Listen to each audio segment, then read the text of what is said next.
Salutare tuturor și bine v-am găsit la un episod pe acest canal. Astăzi ne vom juca Scrap Mechanic. Nu știu dacă știți acest joc. Este de ceva timp, el are un update. În acest joc poți să faci absolut orice. Deci, ia mai două construcții. Green Mobilul este cea mai șmecheră construcția mea. Pur și simplu am făcut o mașină. Dar poți să-ți faci o casă care se transformă în mașină, o mașină care se transformă în casă. Rachete, mașini zburătoare, motociclete, tot. Deci, acum depinde de ce vrei să faci. Poți să faci o motocicletă zburătoare, dar cred va fi destul de greu. Poți să faci o mașină normală, cum este aceasta. Este ușor. În jocul acesta o să se face și survival. Și cred că o să jucăm, cred că o să facem și o serie din el. La început, primul episod o să se miște mai nasol, dar să găsesc o metodă să facă să se miște mai ok.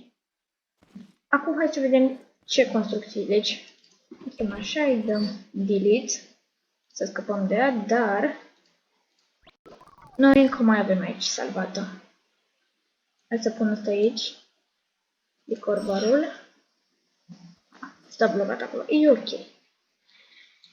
Bun, hai să vedem. Ce construcție am vrea noi să facem? Hai să vă arăt cum se face o mașină. Pentru că la început, asta este chestia pe care va trebui să o știi neapărat. Ai nevoie de un driver seat, niște roți, o suspensie, dacă vrei să o faci mai șmecheră, bearings, motor, connect tool și lift. Sau crick. Pui crick-ul aici. Cu crick-ul vei începe fiecare construcție. Ai pus crick-ul. După care începi să construiești. O să facem mașina ceva de genul acesta. Este bine după ce ai făcut asta să dai crick-ul jos. Deci mai pui după încă o dată. Deci selectăm crick-ul, să punem pe crick. Ca să fie crick-ul pus pe mijloc. Bun. Punem driver seat-ul. Îl vom pune, cred că aici. Da, uitați, mai trebuie să mai punem încă un. Opa. Mai punem un de ăsta și e perfect acum. Punem motorul. Nu cred că avem nevoie de asta. Mașina vrem să o facem și cât mai mică. Pentru că ne ajută. Mai venim aici cu un rând în fața.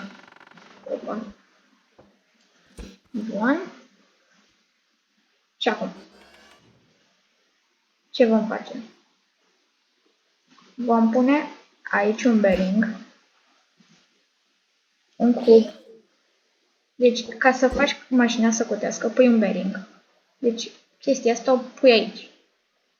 Peste ea vei pune un cub. După care o să pui eventualul. Deci dacă vrei să o faci cu suspensii, ok, dar dacă nu, continui așa. Eu o să fac cu suspensii. Deci așa faci fără suspensii.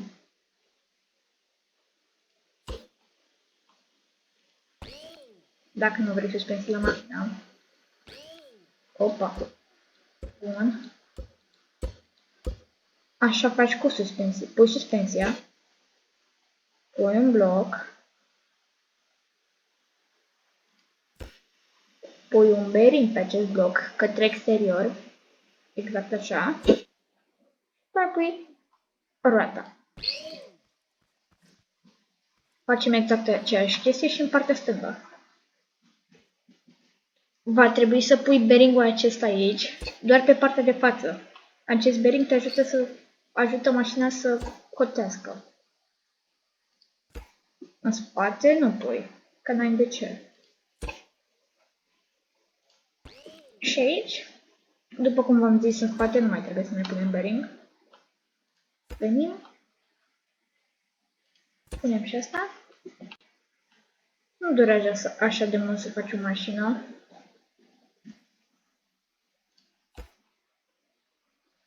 Bun. Și în partea aceasta. Nu uitați că dacă ați ajuns până aici la episod să lăsați și un like. Și aș aprecia foarte mult. Și subscribe. Subscribe. Bun. Așa arată mașina deocamdată. Putem să dăm liftul jos. Slash crick-ul. Acum luăm conectorul. Și uite, aici trebuie să fiți cel mai atenți. Deci, motorul este notat cu portocaliu. Driver seat-ul cu verde. Bearingurile cu albastru. Aceste bearinguri care le-am pus noi la început aici, sus, pe care le-am pus, le vom conecta la scaun. Și apăsa cu click stânga pe ăsta, după aia trage așa de el până când atingi ăsta. Păi dai drumul. Ca să poți să o faci să cotească corect, vedeți săgețile astea în ce sens sunt? Stai să... Hai să vă văd o schemă pe scrap. După ce poți să pui click-ul așa și te ridici. O folosesc de multe ori. Vedeți? Săgeata de jos se duce către stânga, așa. Deci, în sensul acesta, ele trebuie să fie invers. Trebuie în sensul acesta, ambele. Vedeți? E așa. Și acum e în celălalt sens, așa. Acum putem face mașina să cotească. Vedeți? Bun. Nu mergem în față.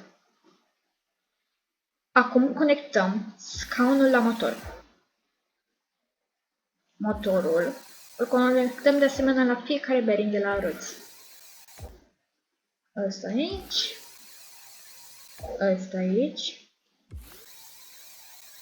Ăsta aici. Acum, vedeți, ăsta este în sensul acela, deci se duce în față. E bine și aici. Aici nu e bine. Modificăm și aici la fel. Și acum avem o mașină. Am putea, ca să se miște mai rapid, să mergem la motor și să apăsăm pe E.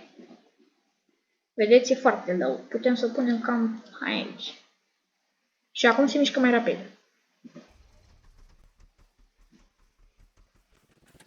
Și avem o mașină. Desigur că o poți face mai avansată. Oh, mi-a plăcut. Dacă vrei să nu vii să mai răstoare mașina, puneți mai multe seturi de roți. De obicei pun 3 roți. Acum o să pun doar 2.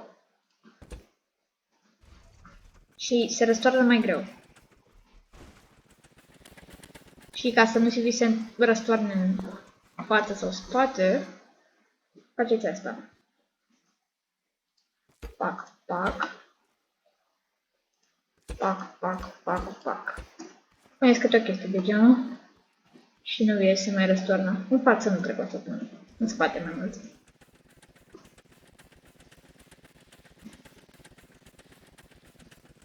Uite, vedeți? Nu s-a mai răsturnat. Și acum avem o mașină stabilă, cu viteză și cu suspensii.